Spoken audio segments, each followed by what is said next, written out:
जो periodic table के जो एलिमेंट होते हैं उनका जनरली उनका जो ऑक्सीडेशन स्टेट होता है वो उनके ग्रुप नंबर से ज्यादा नहीं हो सकता है। ठीक है, मैंने आपको तब भी बताया था, जो रेंज जब मैंने आपको बताया था, highest oxidation state is equal to its group number in romanic. ठीक है, अभी हम आएंगे कुछ ऐसे स्ट्रक्चर को कंसिडर करेंगे जिसमें ऑक्सीडेशन स्टेट ग्रुप नंबर से हाई हो रहा होगा। ठीक है, जो मैंने आपको एक्स डाल के कैलकुलेशन करना सिखाया था, ठीक है, जिसका पूछा गया है उसका एक्स लो और फिर बाकी सबका कॉमन ऑक्सीडेशन स्टेट लो, फिर कैलकुलेट करना शुरू करो। ठीक है, ये हमने देख लिया था। S8 के केस में एक्चुअली मैंने आपको बताया था कि at elementary state oxidation state of every element becomes equal to 0। Element में जब होगा तो उसका ऑक्सीडेशन स्टेट कितना होना चाहिए? 0। तो S8 में बस सल्फर ही प्रेजेंट है, S8 में बस सल्फर ही प्रेजेंट है and it is crown shape. ये थोड़ा सा क्राउन की तरह दिखता है।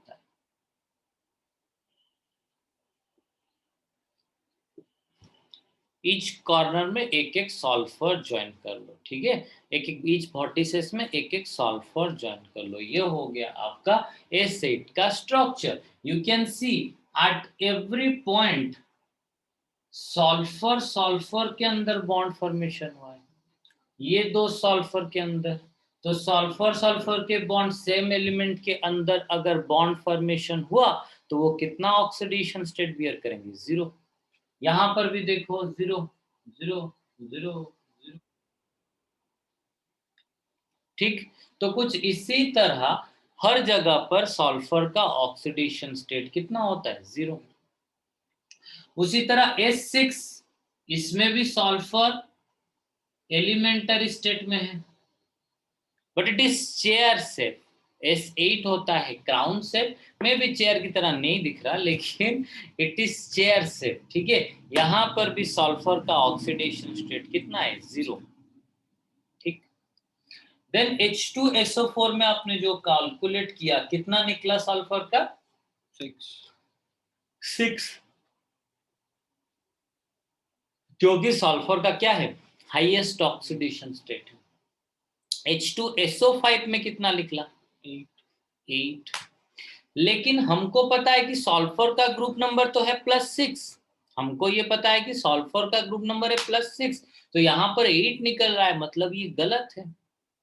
अरे ऑब्वियसली हमको पता है कि सल्फर का ऑक्सीडेशन स्टेट मतलब कोई भी सब्सटेंस का हाईएस्ट ऑक्सीडेशन स्टेट कितना होना चाहिए? जितना उसका ग्रुप नंबर है उतना होना चाहिए। लेकिन यहाँ पर उससे ज्यादा हो रहा है। अगर आप रोमानिक जो ग्रुपिंग सिस्टम देखोगे तो सल्फर का है 6A, लेकिन आपका यहाँ पर तो 8 आ रहा है, ऐसा नहीं आना चाहिए। तो इसीलिए हमको क्या करना पड़ेगा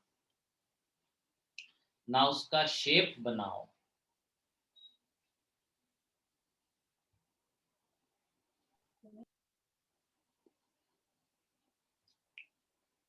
ये हो गया आपका H2SO5 का स्ट्रक्चर।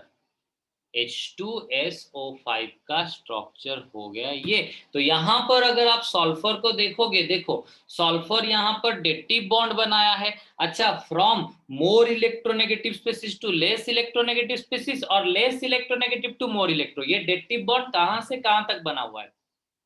लेस इलेक्ट्रोनेगेटिव से मोर इलेक्ट्रोनेगेटिव या मोर इलेक्ट्रोनेगेटिव से लेस इलेक्ट्रोनेगेटिव? लेस से मोर, क्योंकि सल्फर कम इलेक्ट्रोनेगेटिव होता है। तो sulphur will carry +2 charge, oxygen will carry -2 charge. उसी तरह यहां पर नीचे भी देखोगे sulphur will carry +2 charge, oxygen will carry -2 charge.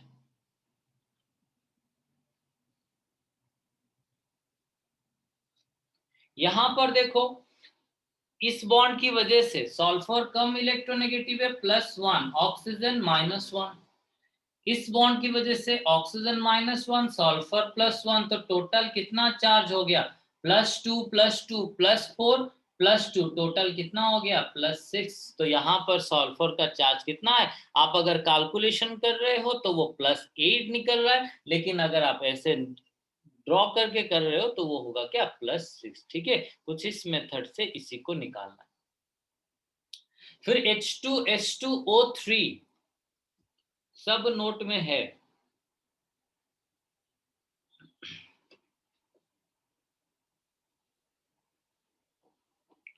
H2S2O3 में अगर हम चेक करेंगे, ये शायद मैंने आपको बता दिया था,